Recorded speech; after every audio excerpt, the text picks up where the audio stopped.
गुल्ली बुल्ली शॉन और बाबा बैठकर बातें कर रहे थे। गुल्ली ने कहा, इस बार दिवाली पर तो बहुत मज़ा आ गया। मैं तो पहाड़ों में घूमने गया था। बुल्ली ने कहा, हाँ गुल्ली, इस बार तो मैं भी कश्मीर घूमने गया था। गुल्ली ने शॉन से कहा, शॉन तुम कहाँ घूमने गए थे? गुल्ली की बात सुनकर शॉन थोड़ा उदास हो जाता है और कहता है, जाने दो यार, मैं तो इस बार कहीं भी घूमने नहीं जा सका। गुल्ली ने कहा, बाबा आप कहाँ गए थे? बाबा कहते हैं, मैं तो इस बार हिमालय में तपस्या करने गया था। वहाँ पर मैंने बहुत सारी नई शक्तियाँ सीखी। सभी लोग यूं ही बातें कर रहे थे। बातें करते करते बहुत देर हो जाती है। शॉन कहता है, चलो दोस्तों, मैं अपने घर निकलता हूँ, कल सुबह मुझे ऑफिस भी जाना है। बाबा ने कहा, ठीक है शॉन, और तुम टेंशन मत लेना, इस बार हम लोग कहीं दूर घूमने जाएंगे। शॉन खुश हो जाता है और कहता है, हाँ बाबा ज़रूर, चलो मैं निकलता हूँ, बाय। इतना कहकर शॉन अपने घर की ओर निकल गया। गुल्ली ने कहा, बाबा इस बार हमें भी हिमालय में ले जाना। बाबा ने कहा, नहीं गुल्ली, वहाँ पर जाना बच्चों का खेल नहीं है, तुम लोगों की बस की बात नहीं है। गुल्ली बुल्ली और बाबा यूं ही बातें कर रहे थे। तभी अचानक दो आदमी चिल्लाते हुए वहां से भागते हुए जाते हैं। गुल्ली बुल्ली और बाबा ये देखकर खड़े हो जाते हैं। बाबा ने कहा, ये गांव वाले इतनी रात को भाग क्यों रहे हैं? तभी सभी लोगों ने देखा, अंकल वहां से भागते हुए जा रहे थे। बाबा ने अंकल को आवाज लगाई, रुको। बाबा की आवाज सुनकर अंकल रुक जाते हैं और अंकल बाबा के पास आते हैं।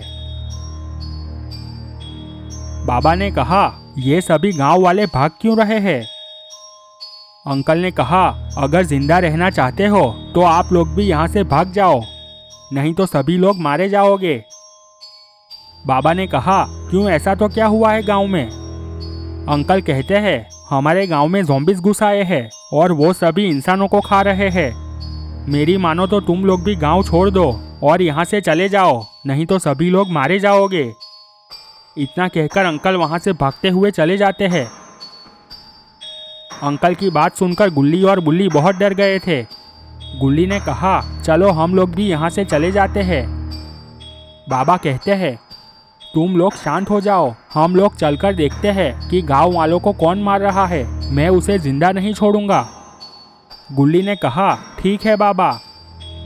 इतना कहकर सभी लोग गाड़ी में बैठ जाते हैं और गांव की ओर निकल पड़ते हैं। गुल्ली बुल्ली और बाबा जा रहे थे। गुल्ली ने कहा, बाबा अगर ज़ॉम्बीज़ों ने हमें काट लिया तो हम लोग भी ज़ॉम्बीज़ बन जाएंगे, फिर हम लोग क्या करेंगे?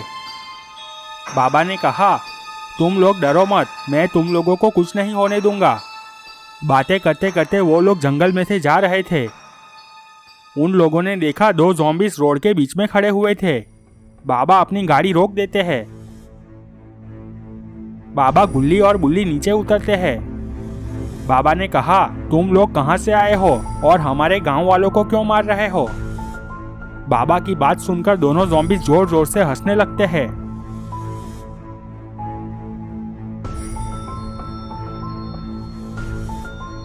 एक ज़ॉम्बीज़ ने कहा, अब से ये गांव हमारे मालिक का है, अच्छा होगा कि तुम सब लोग इस गांव में से चले जाओ।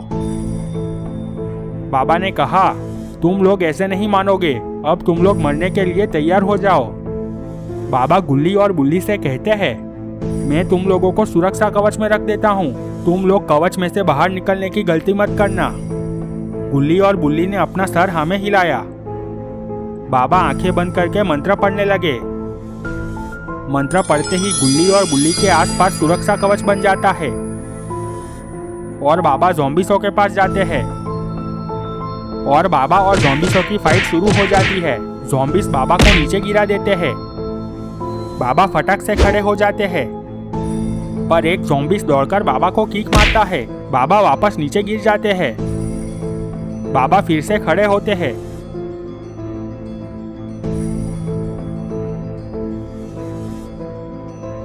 बाबा को बहुत गुस्सा आ जाता है। ये क्या, बाबा का एक्सट्रीम मोड ऑन हो गया। गुल्ली और बुल्ली समझ गए कि अब ज़ॉम्बीज़ों को बाबा से कोई नहीं बचा सकता। बाबा अपनी शक्तियों से एक ज़ॉम्बीज़ को जलाकर मार डालते हैं। ये देखकर दूसरे ज़ॉम्बीज़ के होश उड़ गए। बाबा चलते हुए ज़ॉम्बीज़ के पास आए। बाबा ने कहा, चलो ज़ॉम्बीज़ अब मरने के लिए तैयार हो जाओ। ज़ॉम्बीज़ ने कहा, बाबा आप मुझे तो मार डालोगे, पर मेरा मालिक मेरे जैसे ज़ॉम्बीज़ और बना देगा। आप लोगों में से कोई भी जिंदा नहीं बच पाएगा। बाबा ने कहा, तुम्हारे मालिक को भी मैं देख लूंगा। इतना कहकर बाबा ने ज़ॉम्बीज़ को भी अपनी शक्ति से जलाकर मार डाला। यहाँ पर शॉन चलते हुए अपने घर जा रहा था। तभी शॉन को कुछ आवाजें आती है। शॉन रुक जाता है। शॉन ने अपने आसपास देखा, वहां पर कोई भी नहीं था। तभी जंगल में से दो ज़ॉम्बीज़ दौड़ते हुए शॉन के सामने आकर खड़े हो गए। ये देखकर शॉन बहुत डर जाता है। शॉन पीछे मुड़कर भागने गया, पर शॉन ने देखा पीछे इविल नन और ग्रैनी खड़े हुए थे। शॉन ने कहा, तुम लोगों ने मेरा रास्ता क्यों रोका हुआ है? मैंने तुम लोगों का क्या बिगाड़ा है? इविल नन ने कहा, तुमने कुछ नहीं किया शॉन, तुम्हारा कसूर सिर्फ इतना है कि तुम बाबा के दोस्त हो। अब तुम्हारा बचना मुश्किल है। शॉन ने कहा, तुम लोगों को क्या लगता है मैं तुम लोगों से डर जाऊंगा? याद रखना, अगर मुझे कुछ हुआ तो बाबा तुम लोगों को जिंदा नहीं छोड़ेंगे। शॉन की बात सुनकर ग्रैनी को बहुत गुस्सा आ जाता है। ग्रैनी ने कहा, उस बाबा को आने दो, इस बार उसे तो मैं मसल डालूंगी। तभी एक ज़ॉम्बीज़ ने कहा, मालिक इस इंसान का क्या करना है? इविल नन ने कहा, इसे भी हमारी गैंग में शामिल कर दो। शॉन कुछ समझ पाता उससे पहले एक ज़ॉम्बीज़ शॉन को काट लेता है। ज़ॉम्बीज़ के काटते ही शॉन भी ज़ॉम्बीज़ बन जाता है। ये सब कुछ अंकल पेड़ के पीछे छिपकर देख रहे थे। शॉन ने कहा, बोलिए मालिक, क्या हुक्म है मेरे लिए? शॉन की ये हालत देख ग्रैनी और इविल नन बहुत खुश हो जाते हैं। इविल नन ने कहा, चलो अपने घर पर जाते हैं। शॉन कहता है, जो हुक्म मालिक। इतना कहकर सभी लोग वहां से चले जाते हैं। अंकल वहां से भागकर वापस गांव की ओर जाने लगे। यहाँ गुल्ली, बुल्ली और बाबा ज़ॉम्बीज़ों को मारकर अपने घर आ गए थे। गुल्ली ने कहा, क्या बात है बाबा, आपने तो ज़ॉम्बीज़ों के छक्के छुड़ा दिए। बाबा गुल्ली की बातों से बहुत खुश हो जाते हैं।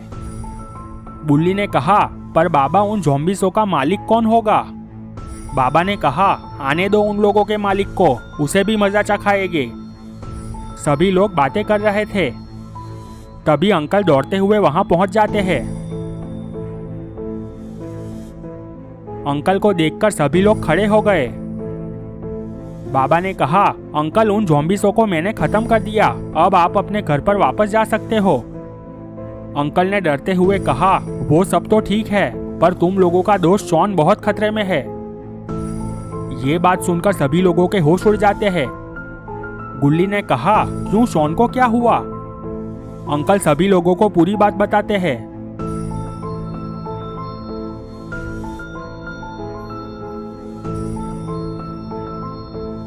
अंकल की बात सुनकर बाबा बहुत गुस्से में आ गए। बाबा ने कहा, उन लोगों ने शॉन को ज़ॉम्बीज़ बनाकर ठीक नहीं किया। अब बाबा का तूफान आएगा। अब मैं किसी को नहीं छोड़ेगा। मैं झुकेगा नहीं साला। गुल्ली ने कहा, बाबा अब तो ग्रैनी और इविल नन को सबक सिखाना ही पड़ेगा। बाबा ने कहा, हाँ गुल्ली, चलो हम सब पहले उन लोगों को ढूंढते हैं, फिर उन लोगों को मैं मसल डालूंगा। सभी लोग बाबा की बात मान जाते हैं और सब लोग गाड़ी में बैठ जाते हैं और वहां से ग्रैनी के घर की ओर निकल पड़ते हैं। यहाँ पर ग्रैनी और इविल नन शॉन को लेकर ग्रैनी के घर पर पहुंच गए थे। ग्रैनी ने कहा, इस शॉन के बच्चे का क्या करना है? मेरी मानो तो इसे पकाकर खा जाते हैं। इविल नन ने कहा, नहीं ग्रैनी, बाबा उसे ढूंढते हुए जरूर यहाँ पर आएंगे, फिर इसे और बाबा को साथ में पकाकर खा जाएंगे। तभी एक ज़ॉम्बीज़ दौड़ता हुआ इविल नन के पास आता है। इविल नन ने कहा, क्या हुआ, तुम दौड़ते दौड़ते यहाँ पर क्यों आए? ज़ॉम्बिस ने कहा, वो बाबा को पता चल गया है कि शॉन को आप लोगों ने ज़ॉम्बिस बना दिया है। वो लोग इधर ही आ रहे हैं। इविल नन ने कहा, इस बार तो मैं अपने गांव से बहुत सारी नई शक्तियां सीख कर आई हूँ। उस बाबा को तो आज मजा चखाएंगे। ग्रैनी ने कहा, हाँ इविल नन, पर यहाँ बाबा को मारने में मजा नहीं आएगा। क्यों ना हम लोग अपनी दुनिया में चले जाते हैं। ग्रैनी की बात सुनकर इविल नन खुश हो गई। उसने कहा, हाँ ग्रैनी, तुमने सही कहा। चलो फिर देर किस बात की। ग्रैनी ने शॉन से कहा, चलो शॉन, हमारे पीछे पीछे आओ। शॉन ने कहा, जैसा आप कहे मालकिन। इतना कहते ही ग्रैनी और इविल नन घर के पीछे की ओर जाने लगे। वहां पर एक जादुई कुआं था। इविल नन ने कहा, चलो शॉन, इस कुएं में कूद जाओ। शॉन इविल नन की बात मानकर उस कुएं में कूद जाता है। इविल नन और ग्रैनी भी उस कुएं में कूद जाते हैं।